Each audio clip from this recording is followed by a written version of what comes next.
Ang ating pag-aaral ay magsisimula sa awit 103, Psalm 103. At ang Psalm 103 ay isang chapter o kabanata na nagpapahayag ng kabutihan ng Diyos at ang mga kagilagilalas na mga bagay na kanyang ginagawa sa kanyang bayan o sa mga taong nagtitiwala sa kanya.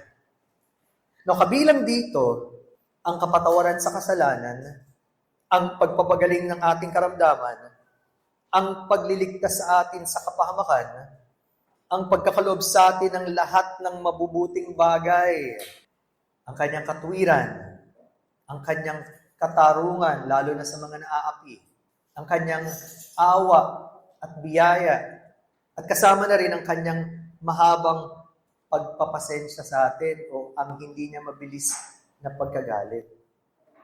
Pero sa dami ng binabanggit sa awit na ito in Psalm 103, may isang dakilang katotohanang nakapaloob sa gitna nito. At ano yun? Nang Diyos pala sa kanyang kataasan ay pwede siyang maging ama sa atin. God wants to become a father to us.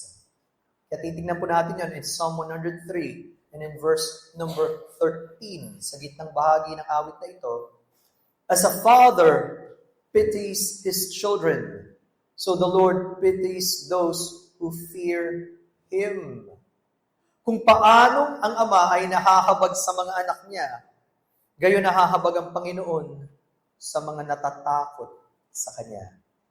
At yun po ang pag-aaralan natin sa umagang ito, the fatherhood of God, o ang pagiging ama ng Diyos. Let's pray. Totoo, Panginoon, kayo ang nais naming lapitan sa lahat ng ito. Turuan niyo po kami anong ibig sabihin ng inyong pagiging ama sa amin at turuan niyo kami, Panginoon, na magpasakop sa inyo bilang inyong mga anak. Pagpalain niyo po ito sa pangalan ng ating Panginoon Jesus. Kung ma-imagine niyo, marahil isa sa pinakamasarap na tagpong makita ay kapag ang isang tatay ay kinakarga o kalong ang kanyang anak. At marahil pinapakita niya ang kanyang pagmamahal at pagmamalasakit. Maaaring sila'y naglalaro o ginagabayan niya, pero napakagandang tagpo dito. At ito rin po ang binabanggit sa Biblia. Of course, madalas binabanggit din sa Bible ang pag-ibig ng isang nanay. Pero for this particular time, since ang ating focus is about the fatherhood of God, makikita natin na ginagamit ng Diyos para ipakita sa kanyang banal na kasulatan ang isang larawan ng maawaing ama sa kanyang anak para ipakilala sino siya bilang Diyos sa kanyang mga anak katulad natin. At makikita niyo po sa larawang ito, dapat nating maramdaman kung tayo mga tatay, marahil kahit sa mga nanay, napakalaking pribilehiyo nito para tayo ay gamiting halimbawa o ilustrasyon ng Diyos ng relasyon niya sa kanyang mga anak. So, in one sense, nakakamangha para isipin na ginagamit ng Diyos ang mga tatay bilang halimbawa ng pagiging Diyos at Ama niya sa atin. Pero higit pa dito, huwag masentro sa mga tatay ang pag-aaral natin. Of course, we greet each one a happy Father's Day. Pero sana, higit pa sa pagiging tatay natin, na madalas, di ba, pagka may celebration, lahat ng buhos sa nanay pag Mother's Day. Kapag sa tatay, sa kanya lahat ang buhos. Pero hindi Pag tinignan niyo ang Biblia, ginagamit na ilustrasyon. Bakit? Para magpakita ng mas malaking katotohanan at yun ang pagiging ama ng Diyos, ang pinakamabuting ama at pinakadakilang ama sa lahat. Wala nang higit pa kundi sa ating Panginoong Diyos. Kaya pag pinag-usapan yung the fatherhood of God o ang pagiging ama ng Diyos, dapat ito magpaalala sa atin ng Diyos ay hindi malayong Diyos. Gusto niya na maging malapit sa atin. Kung tutuusin, yun nga ang dahilan, kaya siya dumating dito sa mundo para ang tao ay magkaroon ng relasyon sa Kanya. Gusto ng Diyos ang tao mapalapit sa Kanya. Bakit? Sapagkat doon lamang natin mararanasan sino siya sa buhay natin bilang isang mapagmahal at personal na Diyos. Kung sa magulang, dapat malapit sa mga anak, lalo naman ang Diyos natin na walang katulad. Napakasarap na magkaroon ng ganitong relasyon sa Diyos na ito. Ang biyaya ng Diyos at yung pagkukukup niya sa ating mga mananampalataya, kung paano binibigyan niya tayo yung biyaya at tinatanggap niya tayo bilang kanyang mga anak. Ito po ang paraan ng Diyos para tayo ay lumapit sa Kanya at magkaroon ng isang tunay na relasyon. Ginagamit natin yung larawan na parang bata na lumalapit sa kanyang tatay. Diba? Kaya nabuo yung term sa Bible, childlike faith. Pananampalataya gaya ng isang bata. Pag ang bata nagtiwala, sigurado, maniniwala yan. Kaya huwag daw tayong mangangako na parang sinabi lang natin tapos di natin tutuparin. Usually, ang mga bata, maghihintay at maghihintay. At yun po ang kailangan natin bilang mga anak ng Diyos. Bumalik tayo dun sa ganung malalim na pagkakilala sa Diyos na hindi lang nakilala natin siya minsan, tapos wala na. Hindi po. Gusto ng Diyos, bumalik tayo at lumalim pa sa isang pagkakilala sa Kanya. Ang tanong, meron ka na bang ganong klaseng pagkakilala sa Diyos? Meron ka na ba nung ganong malalim na personal na relasyon sa Kanya at masasabi mo na bang siya ang iyong ama at ikaw ay Kanyang anak? Ang magiging bunga nun, magkakaroon tayo ng mataas na paggalang sa Diyos at makikita natin, lahat pala ito nagmumula sa Kanya. Napakahalaga, mga kaibigan, mga kapatid. Lalo na, yung relasyon natin sa Kanya sa pamamagitan ng kaligtasan ng ating Panginoong Jesucristo.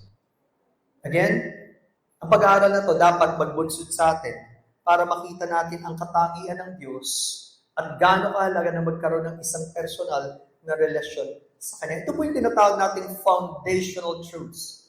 Ito yung katotohanan na dapat pwedeng latagan ng iba pang katotohanan sapagkat ito ay patungkol sa katangian ng Diyos at sa ating relasyon sa Kanya. Wala na pong masihigit pa dyan. Kahit yung mga pangarap natin, kahit yung mga binubuo nating pamilya o buhay, wala nang masahalaga pa kundi sa Diyos na ito at ang pagkakilala sa Kanya. At bilang pag-aaral sa pagiging ama ng Diyos sa atin, kailangan maunawaan natin ang ilang mga katotohanan. Una, mas gusto ng Diyos na maging malapit tayo sa Kanya kesa maging malayo. Uulitin ko yun. Mas gusto ng Diyos na maging malapit tayo sa Kanya kesa maging malayo.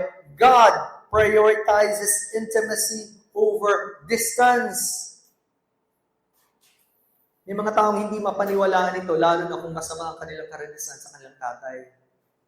Hindi sila malapit sa kanilang tatay o marahil takot sila sa kanilang tatay. Hindi nila ma-imagine paano ang Diyos magiging ama at paano kung magiging malapit sa Kanya. Kaya pagpapala, kung kayo, merong mga ama na malapit sa inyo at pwede niyong pagsabihan ng inyong kalooban, blessing yun. Pero higit pa sa Diyos, na kilalang kilala tayo.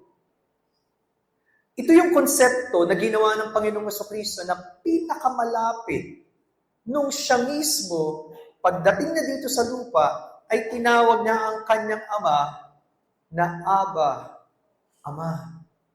Wala pang gumawa nun bago ang Panginoong Jesucristo.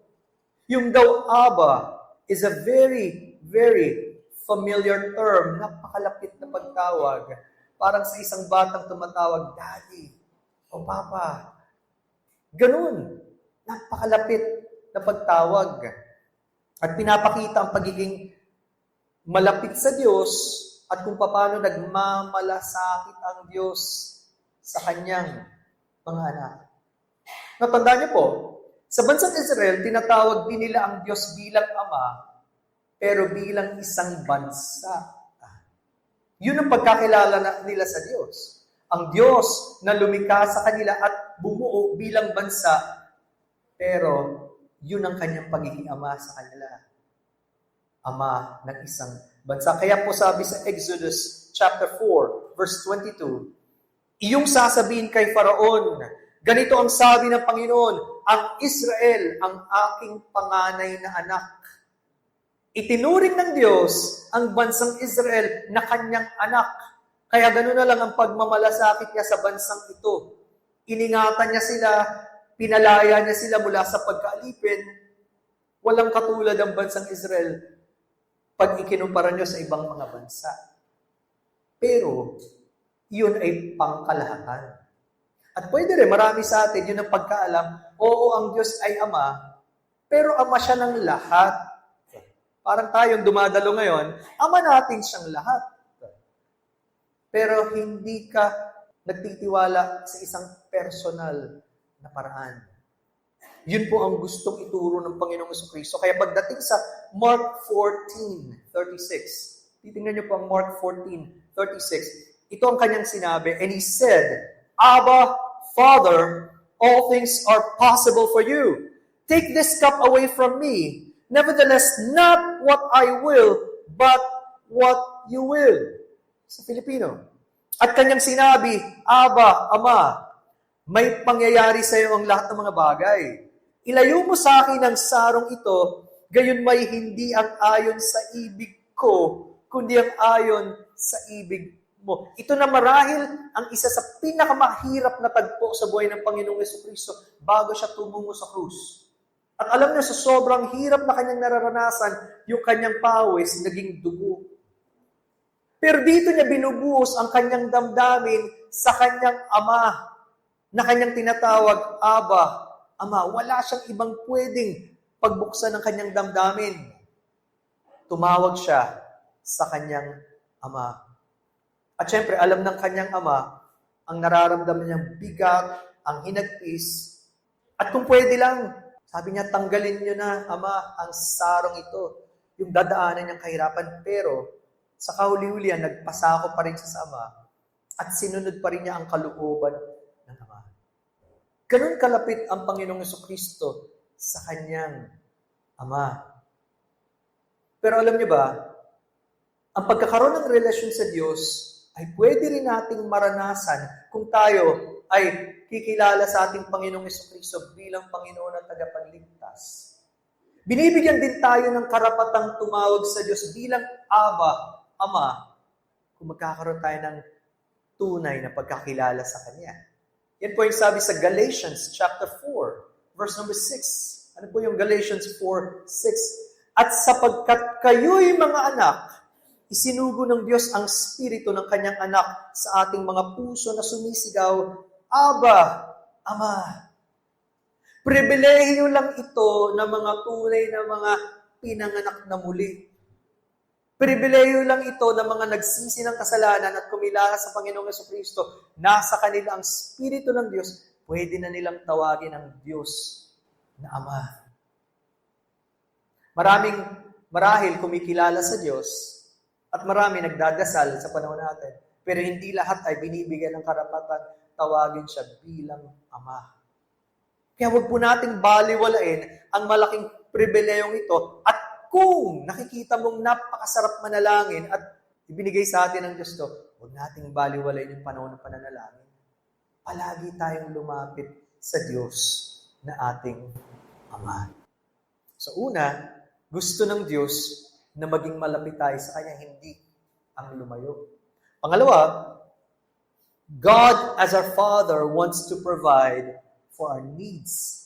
Ang Diyos bilang Ama ay gusto na ipagkaloob ang lahat nating pangangailangan. He is our Jehovah Jireh, the Lord who provides. Walang anumang bagay na hindi pwedeng ipagkaloob ng Diyos, lalo na kung makakabuti sa atin. Gusto ng Diyos na magkaloob. Kilala niya ang bawat isa, pinapanood niya tayo. At ang tanong, sa Kanya ba tayo umaasa para sa lahat, maliit man o malaki? Siya ba ang tinatawag nating our ultimate provider? Siya na ba ang tagapagbigay ng lahat sa buhay natin? O mas may inaasahan pa tayo? That is the problem of many people. Hindi ang Diyos ang tunay na inaasahan ng lahat. Pero dahil mabuti ang Diyos, gusto niyang ibigay ang lahat ng ating pangangailangan. Kaysa naman kung kani-kanino ka pa tumatawag. Di ba? Isipin nyo naman, kung kayo may magulang, at kaya naman ng magulang niyong ibigay para sa ikabubuti nyo, ma-appreciate ba nung kung tatawag kayo sa kapitbahay nyo para humingi? Ba't hindi mo sabihin sa akin, anak? Isipin nyo yan. Lalo naman sa Diyos, kung talagang siya ang kinikilala nating Ama. In Luke chapter 12, verse number 32, ito po ay encouragement ng Panginoong Jesucristo. Paghihikayat ng Panginoong Jesucristo sa kanyang mga alagad. Bakit? Sabi niya, "Do not fear, little flock, for it is your Father's good pleasure to give you the kingdom." Huwag kayong matakot, munting kawan, sapagkat nakakalugod sa inyong Ama na ibigay sa inyo ang kaharian. Natatakot ka ba ngayong lumapit sa Diyos? O nag-aatubili ka ba? Ang paalala, huwag kang matakot kahit ano pa yan. Pwede kang lumapit sa Kanya. Bago mo pa sabihin, alam na niya, mas masarap lumapit sa Diyos. At nagustuhan ko yung sinabi ni David Guzik sa talatang ito. Sabi niya, "They were little, but they were a flock." Meaning, they have a shepherd. Better a little flock with a good shepherd than a big flock with a hireling. Oo, totoo. Sa panahon ito, lalo na sa mga alagad ng Panginoon, maliit pa silang kawan. Pero, tinuturing sila ng Panginoon, kawan niya, sa Kanya sila. Kaya nga tama yung sabi niya, mas mabuti pa daw, maliit lang ang grupo, pero totoong kawan ng Diyos at siya ang kanilang totoong pastol. Kaysa naman malaking-malaking kawan yan, pero ang kanilang pastol ay bayarang pastol o nagpapastol-pastulan lang. Kasama ka ba sa mga totoong tupa ng Panginoon na handang kumilala sa ating dakilang pastol? O kagaya ka rin ng karamihan, sama-sama lang, pero hindi mo siya kilala sa buhay mo. Pinakamahalaga yun, mga kapatid. Anong sabi doon? Ba't daw tayo hindi dapat matakot? Notice the phrase, "For it is your Father's good pleasure to give you the kingdom." Sapagkat nakakalugod sa inyong Ama na ibigay sa inyo ang kaharian. Sa panahon kasama nila ang Panginoong Jesucristo, kinilalan nila siya na hari. Siya ang nangunguna sa kanila. Wala nang higit pa. At naranasan nila kung paano ang ibig sabihin na siya ang mamuno at anong benepisyo nito para sa buhay nila. At para sa atin, kahit sa panahon ngayon, pwede natin makilala ang Panginoong Jesucristo na hari ng buhay natin. Siyang may hawak sa lahat sa buhay natin. At ano ang kanyang kayang ipagkaloob. Kinikilala mo ba siya bilang hari? Alam niyo, pag natutunan yung kilalanin ng Diyos bilang Ama, bilang hari, bilang lahat-lahat, kahit yung mga mamunting mga pangangailangan natin, sa Kanya natin iaasa at ipagkakatiwala habang sinusunod natin. Nag-aalala ba kayo sa inyong araw-araw na pangangailangan? Nag-aalala ba kayo minsan sa mga bayarin? Nag-aalala ba kayo sa mga tuition fee? Ano naman, simula na ng pag-aaral. Marami ka ba kang inaalala sa buhay? Sabi ng Panginoon, kung talaga siyang kinikilala natin, siya ang bahala sa lahat ng iyon. Sabi sa Matthew 6:31 and 32. Matthew 6:31 and 32. Huwag kayong mabalisa na magsasabing, ano ang aming kakainin, o ano ang aming iinumin, o ano ang aming isusuot. Sapagkat hinahanap ng mga hintil ang lahat ng mga bagay nito. At batid ng inyong Ama sa langit na kailangan ninyo ang lahat ng mga bagay na ito. Di ba tama naman? Minsan, big deal sa atin yan, mga bagay na, hindi naman masama mag-ayos. Kaya lang, sobrang minsan mo problema, isusuot lang. Hindi masamang maghanap ng kakainin. Pero masyado tayong nag-aalala. Wala pa yung bukas, iniisip na natin. Ang tanong, Kinikilala ba natin ang Diyos at sinusunod ba natin siya? Ginagamit ba natin yung lakas na pinagkaloob ng Panginoon para magtrabaho at gagamitin niyo para isupply ang ating pangangailangan? Kung binigay na nga niya yung pinakamahalaga sa lahat ng kanyang anak, hindi pa ba niya ibibigay yung ating araw-araw na pangangailangan? Doon niyo makikita ang pagiging ama ng Diyos sa atin at gaano tayo nagtitiwala. Kung mas madalas pa tayong mag-alala at magreklamo kaysa lumapit sa ating Ama, talaga bang kinikilala natin siya bilang Ama? Kayo na po ang makakasagot niyan. Depende kung ano ang relasyon natin sa Diyos. So makikita nyo, gusto ng Diyos maging malapit tayo sa Kanya, huwag lumayo. Gusto ng Diyos ipagkaloob ang ating mga pangangailangan at gusto ng Diyos bilang Ama na bigyan tayo ng Kanyang biyaya at arugain tayo bilang Kanyang mga anak. The grace and adoption of God. Tandaan niyo po, hindi automatic na pag pinanganak ka sa mundo, anak ka na ng Diyos. Maraming mga tao nagsasabing ganyan, lahat naman tayo anak ng Diyos. Well, in one sense, mamaya makikita natin, pwede. Pero hindi sa totoong kahulugan sa Biblia ng pagiging anak ng Diyos at siya ang ating Ama. Oo, nilikha tayo ng Diyos. Pero hindi lahat ay kumikilala sa Kanya. Kaya hindi lahat maituturing na totoong anak ng Diyos.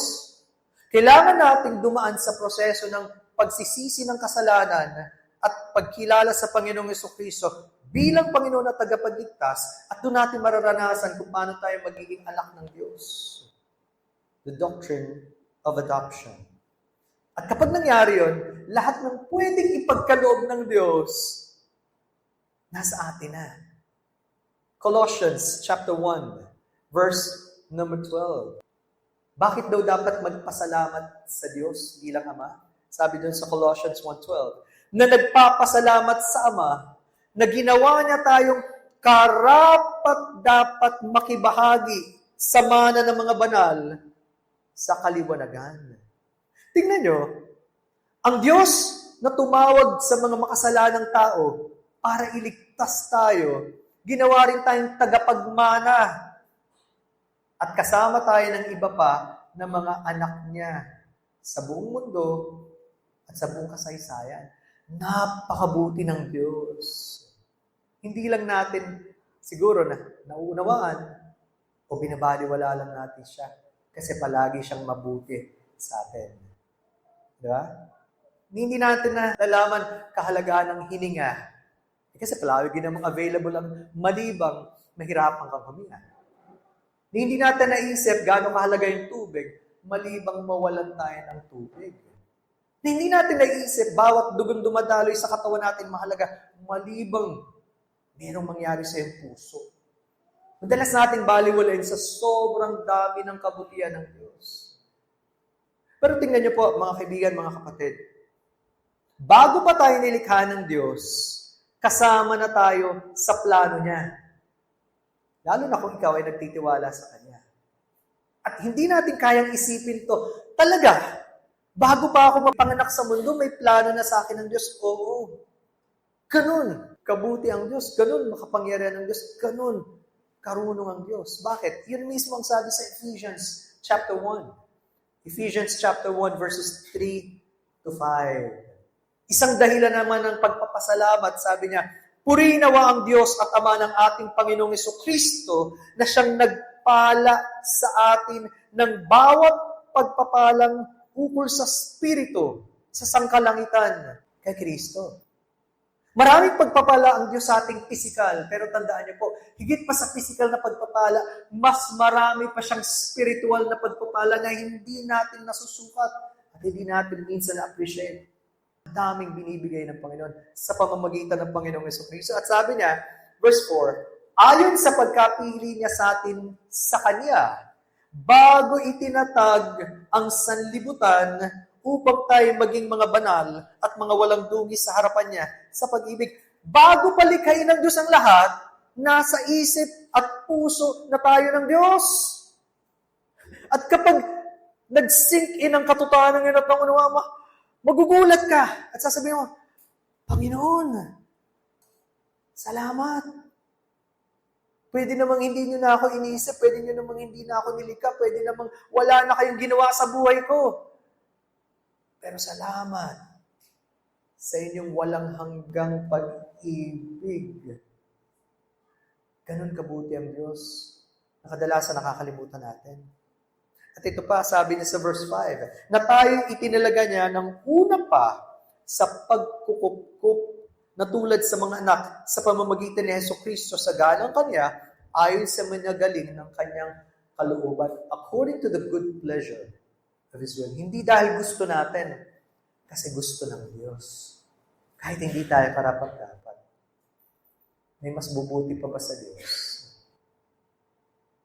At bakit ginamit yung term adoption o pagkukupkup? Kasi dahil sa kasalanan, napalayo tayo sa Diyos. Pero dahil sa ginawa ng Panginoong planong ipadala ang Kanyang anak, pwede tayong alisin ng Diyos sa pagkabiyag sa kasalanan, anak ng kadiliman, para maging anak ng kaliwanagan. Kaya ang tao kailangang ipanganak muli kung magkakaroon ka ng buhay na walang hanggan. Huwag kang makontento na pinanganak ka na minsan, pero hindi mo nakilala ang tagapagligtas. Ibabalik ang tanong, naranasan mo na bang ipanganak na muli? Wala nang masahalaga pa. Kapag dumating ang Diyos sa buhay mo, at siya na ang nagmamay-ari sa iyo. Gusto ng Diyos na maging malapit tayo sa Kanya, huwag lumayo. Gusto ng Diyos ipagkaloob ang lahat ng ating mga pangangailangan. At gusto ng Diyos maranasan natin ang Kanyang biyaya at pagkukupkup. At pang-apat, mapagmahal ang Diyos, pero ang Kanyang pagmamahal ay nagdidisiplina rin. Loving discipline. Kung paano ang isang matinong tatay na talaga nagmamahal sa anak, ay hindi hahayaan ng kanyang anak na magpaalayo-layo at maging mapariwara ang buhay. Lalo ang Diyos na nagmamahal, hindi niya po pwedeng hayaan ang kanyang anak na magpatuloy na gawan ang sarili niya ng kasamaan. Dahil ayaw niya na sa Diyos. Ang totoong anak ng Diyos, ibabalik niya sa Kanya. At kung kinakailangang disiplinahin, gagawin ng Diyos dahil mahal niya ang Kanyang anak. Wala nang mas lilinaw pa dito, kundi sa Hebrews chapter 12, verses 6 to 7. Hebrews 12, 6 to 7. Anong sabi? Sapagkat dinidisiplina ng Panginoon ang Kanyang minamahal, at pinarurusahan ng bawat itinuturing na anak. Hindi didisiplinahin ng Panginoon yung hindi sa Kanya. Parang kung ang tatay, hindi didisiplinahin yung anak ng kapitbahay niya. Hindi naman niya anak yun eh. Ganon din ang ama. Yung totoong anak niya, ang kanyang didisiplinahin. Sabi sa verse 7, magtiis kayo alang-alang sa disiplina. Kayo ay pinapakitunguhan ng Diyos bilang mga anak, sapagkat anumang anak ang hindi dinidisiplina ng ama.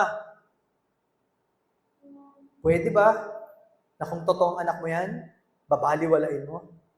Hindi mo didisiplinahin. Kung sa magulang, pwedeng magpabaya, ang Diyos hindi pabayang ama. Sigurado, kung totoong anak niya yan, kailangang turuan niya. Kailangang ibalik niya sa tamang pas. Yun ang pag-ibig ng Diyos. Kaya daw magpasalamat tayo. Habaan natin yung ating pagpapasensya at pagtitiwala sa Diyos na hindi pa tapos ang Diyos sa atin. Dadaan man tayo sa pagsubok, pero dahil sa pag-ibig yan ng Diyos. Salamat sa mabuting Ama natin. At panlima, kung paanong naging mabuti ang Diyos sa atin bilang Ama, maipapakita din natin yan sa ating buhay at relasyon sa ibang tao. Imposible na hindi mabago ang buhay natin at hindi natin naisin na ipakita ang kabutihan ng Diyos sa iba kung tayo kinilos ng Panginoon. So in the fifth one, Paano ba natin na ipapakita sa iba ang kabutihan ng ating Ama sa atin? How are we reflecting the Father's goodness to us, to others? Tingnan niyo po yung Luke chapter 6, 35 to 36. Luke 6, 35 and 36. At dito makikita niyo, ano ba ang motibasyon para gawin ang tama? Ang motibasyon ay dahil sa Diyos. Anong sabi doon? Luke 6:35 to 36. Datapwat ibigin ninyo ang inyong mga kaaway at gawan ninyo sila ng mabuti, magpahiram kayo na kailanman ay huwag mawawala ng pag-asa at malaki ang sa inyo'y magiging ganti. At kayo magiging mga anak ng kataas-taasan sapagkat siya'y magandang loob sa mga walang turing at sa masasama. Yung general goodness of God goes to everyone. Hindi niya nililimitan yung araw para sa lahat yan. Anak man niya yan o hindi. Yung hangin para sa lahat yan. Kumikilala man sa kanya o hindi. Mabuti ang Diyos sa lahat. Hindi nga lang siya kinikilala ng lahat. In much the same way, makikita niyo sa talatang ito, yung paggawa natin ng mabuti sa iba, kahit na hindi gumagawa ng mabuti sa atin, hindi batay sa ating pakiramdam. Hindi dahil sa gusto mong gawin lang, dahil meron tayong sinusunod ang ating Ama na mabuti sa lahat. Dito pumapasok yung term like Father, like Son. Kung ano yung Ama, ganoon din ang anak. Gustuin natin siya ang sundin. Mahirap itong gawin, mga kapatid. Yung magpatawad sa nanakit sa'yo, o yung umaaway sa'yo, ituturing mo pa rin na maayos ang relasyon. Mahirap yan. Maliban ng Espiritu ng Diyos ang magturo sa atin. So we have a very, very good example sa pamamagitan ng ating Diyos, ating Ama. Now ito, yung binabanggit ko kanina, in one sense, dahil nilikha tayo ng Diyos, lahat tayo, sa ganung aspeto, pwede nating tawagin ng Diyos bilang Ama na lumikha sa atin. Bakit? Yan po ang sense sa Isaiah 64:8. Isaiah 64:8, anong sabi? Ngunit ngayon, O Panginoon, Ikaw ay aming Ama, kami ay luwad, yung putik, clay. At Ikaw ay aming magpapalayok, at kaming lahat ay gawa ng iyong kamay. So, by virtue of creation, dahil nilikha tayo ng Diyos, nararapat lang kilalanin natin siya bilang manglilikha. And in that sense, siyang ating Ama na lumikha sa atin. So kaya siguro sinasabi ng iba, lahat naman tayo anak ng Diyos kasi lahat tayo nilikha ng Diyos. Pero tingnan niyo ang pagkakaiba dito. Kinikilala nila na ang Diyos ang lumikha at kaya niyang gawin ang gusto niyang gawin sa ating mga nilikha. Hindi tayo ang gagawa at pasusunurin ng Diyos. May pagpapasako na wala sa karamihan.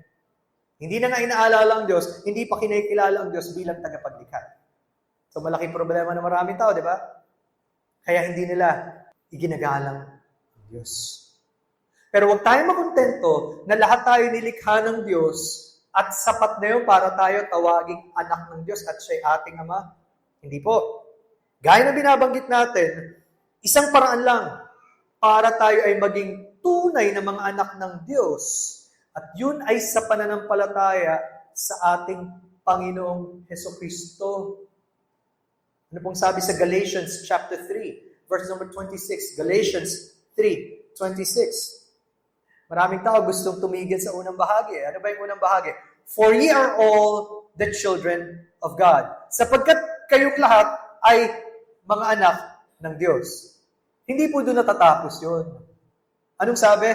For ye are all the children of God by faith in Christ Jesus. Kayong lahat ay mga anak ng Diyos sa pananampalataya kay Kristo Jesus.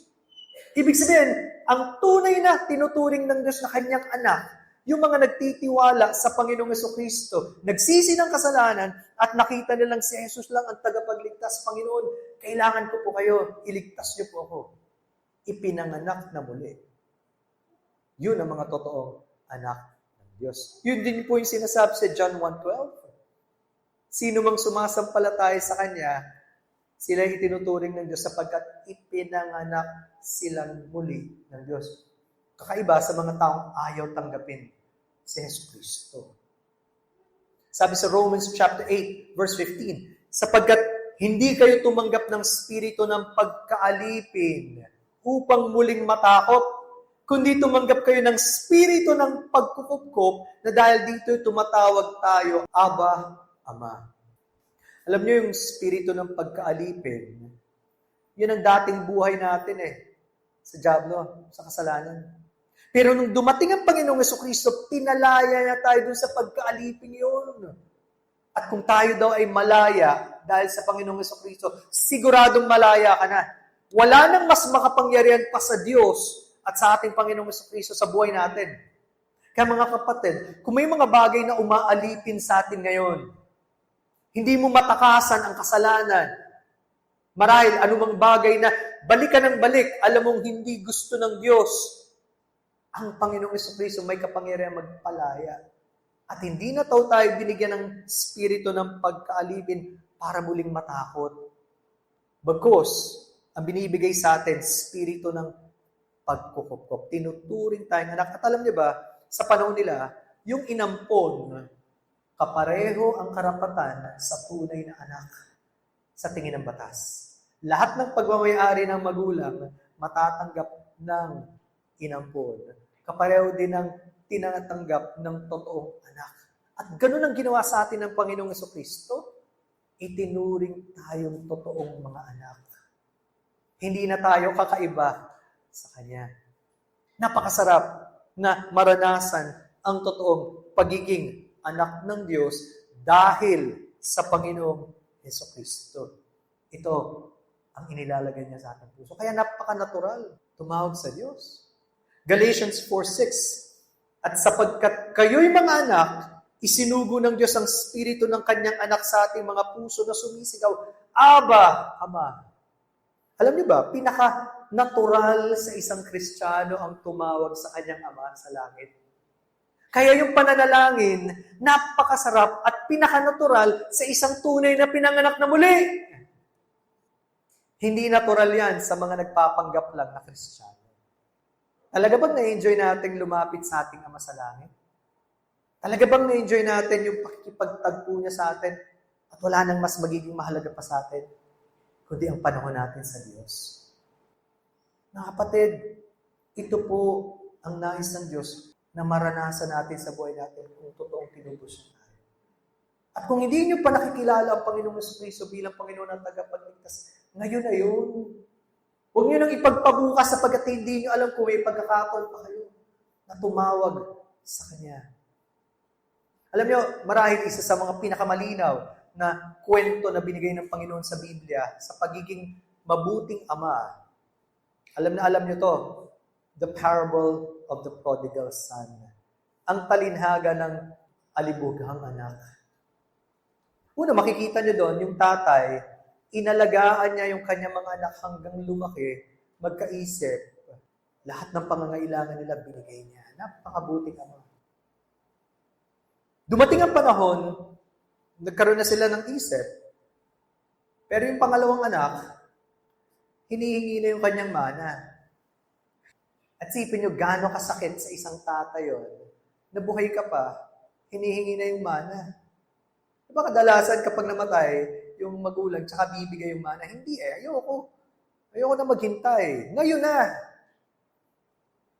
Binigay ng tatay. Masakit yun. Pero ginawa niya, binigay niya.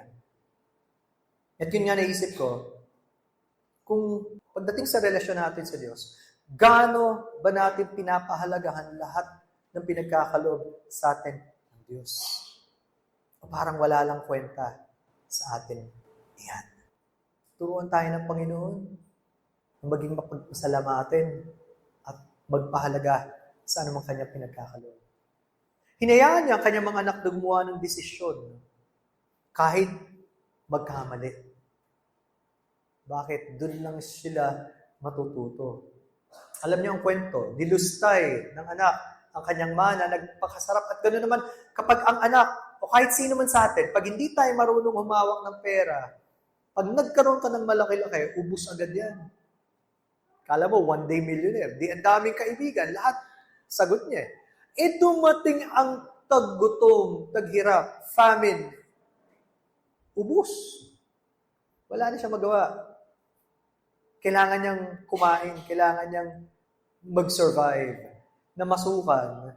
Wala nang mapasukan, kundi sa tagapag-alaga ng baboy. At sa sobrang hirap, kahit yung pagkain ng baboy, kinakain na niya. At sa pinakamababang antas ng kanyang buhay, doon niya nakita, bakit yung mga alipin ng tatay ko, masarap ang kinakain.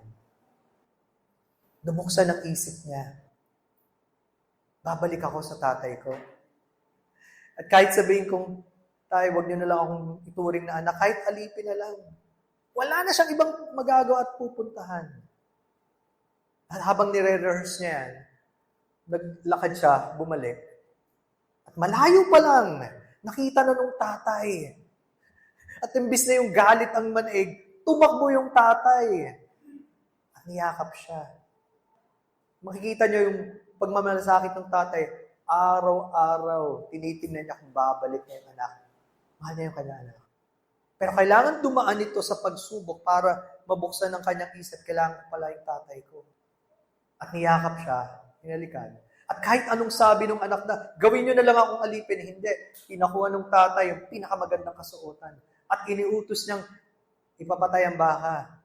Binigyan siya ng singsing at magkakaroon sila ng pagdiriwang. Anak pa rin siya ng kanyang tatay. At alam niyo ang kwento. Mahal din ng tatay yung kanyang unang anak na nagselos. Ako, palagi niyo akong kasama eh. Itong umuwi yung anak na matigas ang ulo eh. Bumalik lang, pinaghanda niyo. Ang sagot ng tatay, anak, palagi kitang kasama. Kaya lahat ng meron ako sa iyo. Hindi ka naghirap kagaya ng kapatid mo.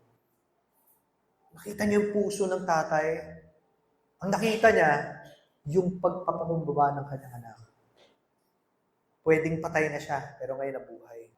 Pwedeng wala na siya, pero ngayon nabalik. San ka sa dalawang klaseng anak na ito? Ikaw ba, yung matagal ka nang lumalayo sa Diyos, at iniisip mo, hindi mo siya kailangan. Meron ka namang talino, meron kang lakas, lahat nagagawa mo sa buhay. Mukhang matagumpay ka naman. Anong pangangailangan mo sa Diyos? Hanggang dumating ka sa panahon, hindi mo pala kaya lahat. Kailangan mo pala siya. Ikaw ba yun? Ang kwentong ito ng prodigal son ay patungkol sa isang makasalanang nagsisisi. At handa niyang aminin, Panginoon, sa tagal ng panahon, binaliwala ko kayo, patawarin niyo po. Kung ganun ka, huwag kang matakot lumapit ka pa rin. Mas gusto ng Diyos na nagpapakumbaba at inaamin sa Kanya, makakasumpong ng kapatawaran at buhay na walang hanggan. O ikaw yung unang anak, marahil, palagi kang andi dito. Tapat ka naman, hindi ka kagaya ng iba na gumagawa ng mga krimen. Maayos nga ang buhay natin eh. Pero hindi mo rin napansin, sa matagal na panahon, andyan ka lang. Hindi naman ganun kahalaga ang Diyos bilang Ama. Basta ginagawa mo lang duty mo, pero wala nang init yung puso mo. Hindi na siya ganung mahalaga. At wala ka ng desire para parangalan o papurihan siya. Parang lahat na lang, ganun na lang. The show must go on, normal na lang. For a long time, ganun ang marami sa atin. Kailangan pa rin natin mga kapatid, bumalik sa Panginoon at humingi ng tawad. Napakabuti niyang Ama. At wala nang pinakamasarap kundi maranasan natin kung gaano kabuti ang ating Ama na pinadala niyang kanyang anak. At tandaan niya tayong yakapin. Ano mo ng ating pagkakamali, ano mo ng ating kahinaan. Napakabuti ng ating Diyos. Sana, paalalahanan tayo ng Diyos. Tayo po mananalangin. Purihin niyo pangalan aming Panginoon sapagkat nais namin na kayo ang tunay na matanyag at makilala sa lahat ng ito. Wala kayong ginawang anumang bagay na masama sa amin, pero kami po ang kadalasan lumalayo. At marahil hindi nagpapahalaga sa inyo. So we pray, turuan niyo kami, Panginoon, na muling tumingin sa inyo, kumilala sa inyo, at higit sa lahat, magtiwala sa inyo bilang aming Diyos at Panginoon. Tumawag kayo ng mga taong makasalanan upang makita nila, kailangan nila ang Panginoong Jesucristo bilang tagapagligtas, at kami rin po, na inyong mga anak, pag-alabin niyo muli ang aming puso para sa inyo. Sa inyong papuri at pasasalamat sa aming pangalan ng Panginoon Jesus.